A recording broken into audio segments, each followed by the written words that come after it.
नमस्कार, आप देख रहे हैं EIT न्यूज। मैं हूं वर्षा सिंह और अब रुक करते हैं आज की खबरों की ओर। मालदा से खबर। पश्चिम बंगाल राज्य बीजेपी उम्मीदवार अमलान भादुड़ी ने मालदा के इंग्लिश बाजार में अपना नॉमिनेशन फाइल किया। उनके साथ बीजेपी साउथ मालदा के प्रेसिडेंट अजय गांगुल, साउथ मालदा के general secretary Niranjan Das, BJP good governance cell division convenor Itahar, विधानसभा इंचार्ज काजल गोस्वामी और दूसरे बीजेपी नेता भी शामिल थे। दोपहर में मालदा डिस्ट्रिक्ट मजिस्ट्रेट के ऑफिस परिसर में एक जुलूस के साथ अपना नॉमिनेशन फाइल करने वाले हैं। बीजेपी उम्मीदवार के सपोर्ट में ढोल नगाड़ों और रंग बिरंगे गुब्बारों के साथ एक रंगीन जुलूस निकाला। बीजेपी उम्मीदवार ने उम्मीद जताई कि इंग्लिश बाजार सेंटर को बनाए रखा जाएगा। साथ ही उन्होंने शहरी ब्रॉडकास्टिंग और ग्रामीण इंफ्रास्ट्रक्चर के डेवलपमेंट का भरोसा दिलाया। मालदा से रामचंद्र मंडल की रिपोर्ट।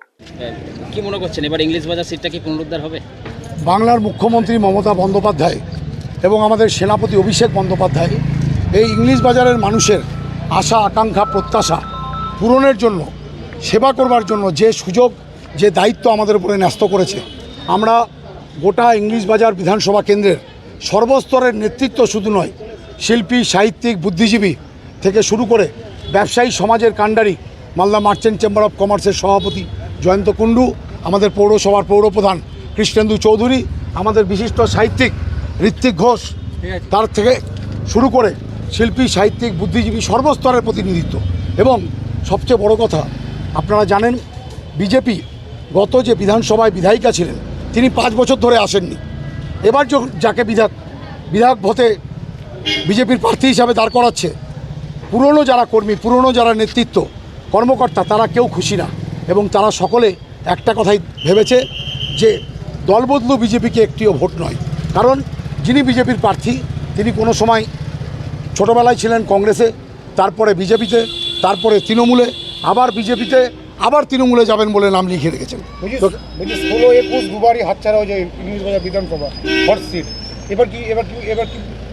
এবার দেখতে থাকুন এই ইংলিশ বাজার বিধানসভা থেকে সমস্ত মানুষ, সর্বস্তরের মানুষ, সর্বধর্ম সর্ববর্ণের মানুষ, তারা প্রতিজ্ঞা করেছে, তারা ওথ টেকিং করেছে, তারা অঙ্গীকার করেছে এই সিটকে বাংলার মুখ্যমন্ত্রী মমতা বন্দ্যোপাধ্যায়ের হাতে তুলে দেওয়ার জন্য। কোন কাজটা পিছিয়ে আছে ইংলিশ বাজারে জেতার পর যেটা করবে? দেখুন, প্রত্যেকটা জায়গাতেই অনেক উন্নয়ন বাংলার মুখ্যমন্ত্রীর নেতৃত্বে হয়েছে। সমস্ত কাজ তো একবারে শেষ করা যায় না। আমাদের শহর এক্সটেনশন যেমন করতে হবে, সেরকম গ্রামীণ স্তরে বিভিন্ন জায়গায় অনেক প্রতি ঘরে ঘরে জল পৌঁছানোর যে উদ্যোগ, সেগুলো গ্রহণ করতে হবে। আগামীতে বিভিন্ন কাজ হবে।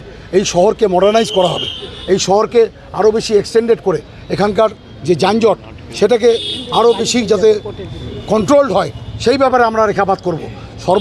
সবাই মিলে আমরা টিম ওয়ার্ক করে, শুধুমাত্র নেতৃত্বে যারা আছে বা আমরা যারা দল করি তারা না, এবারকার নির্বাচনটা মানুষের সাথে, বাংলার সাথে বাংলা বিরোধীদের নির্বাচন।